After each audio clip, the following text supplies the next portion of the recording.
Hello everyone. So some people asked me in inbox that I should tell why I took this position.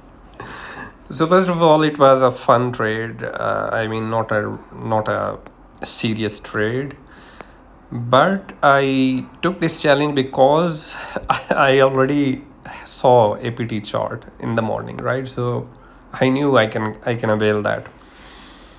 But again, with leverage of 25, I did not post that leverage screenshot because I don't encourage the high leverages. I mean, 25 leverage means 4% move against you and end of story. You are liquidated. But because that amount was only $30 amount, and how you can get $100 with $30, of course, with high leverage, and with even 25 leverage, I had to be very, very to the point in picking up my position because 4% move against me, that means end of the story. So I am happy that I picked the right spot to enter because there was no other option. I did not have more money to dollar cost average or add something at the lower price. When you have a big account, normally you enter with $5,000. If it goes down, you add few more, and that helps you getting a lower price and getting more profits. But anyhow, looking at APT, I saw this chart in the morning. So if you count it, I'm on mobile, but it's very clear on mobile as well. So 1 2 1 2 3 4 5 3 4 1 2 3 4 5 for 5, right? So a complete 5-wave structure. Then BTC dropped. I mean, BTC printed some nice candles yesterday, red candles, before it gave the wick, and it was understood. It is actually now in that green box that I shared. I'll show you BTC chart also, but I shared that green box that's where I am expecting it to retrace, and we are in that green box right now. Let's see what happens, but it was expected we go there. Anyhow, when the 5 were done, and this guy was not retracing, I mean, it was not going down. Even BTC was printing red candles. This was hardly moving. So I knew that it still has strength, and it hardly retraced to 0.236. Very, very shallow retracement. That's a bullish sign. After that, what we saw here, look at the green volume, right? The moment it started with these green candles, look at the green volume at the bottom. You see it's picking up on each and every candle, right? It's picking up, picking up, and it broke it with a huge volume, but it was picking up volume and it was reaching the top. So when this was 5, it should not break the top. I mean, that's not what will happen, right? It should not break the top if this was 5.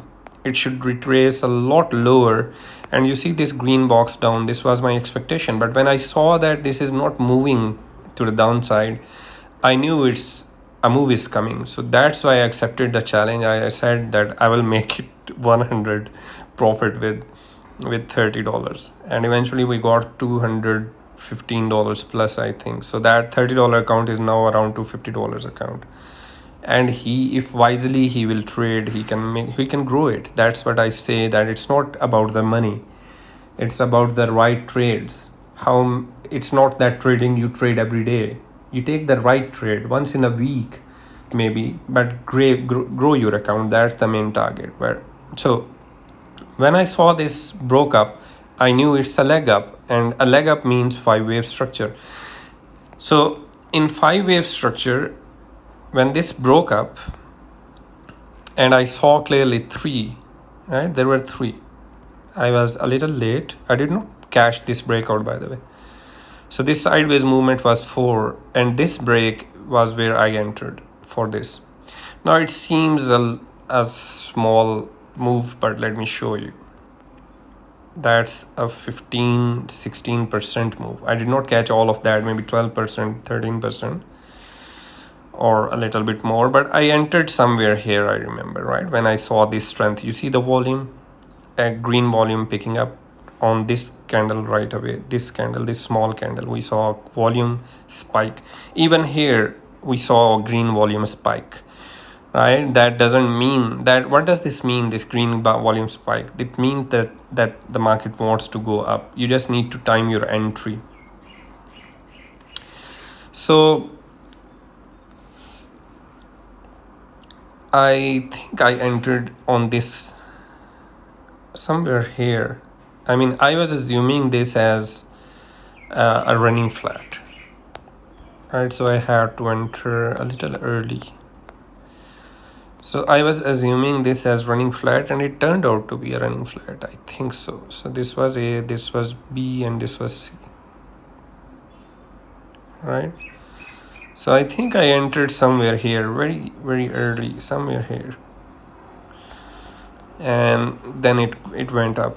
But anyhow, somewhere here was my entry before the breakout, because there was reason behind that, why I was so confident, because this was 3. I knew there is a wave remaining, right? This can't be 5 in any case. There has to be one move up. So the earlier I enter, the better it is, because I need to have some good profits. So that was the reason of entry, and for I traded only this structure. Okay, now we are seeing a retracement. That means 5 waves are done. So we take our Fibonacci, and we want a nice retracement this time, because we did not retrace on 3 also. So maybe we should expect a good retracement here. But anyhow, what will happen if it breaks the top? That means the next move up has started. Now, what you don't want is you get stuck in a running flat. Okay, for example, if you see here and you are calling this as 5, here, right? And you did not wait, and you were looking at it on a very low time frame, maybe, because on low time frame you get a lot of noise. But let's say that it broke here and you entered, right? So you will get stuck in this running flat. So you don't have to be here. Wait for it to clearly break. That's important. Okay, so don't get stuck. And this normally happens when you have very shallow retracement, quick retracement. It goes up, you think it's going up again. But if it has consolidated, now when it will break, that's where you enter. Okay, so that's it. Thank you.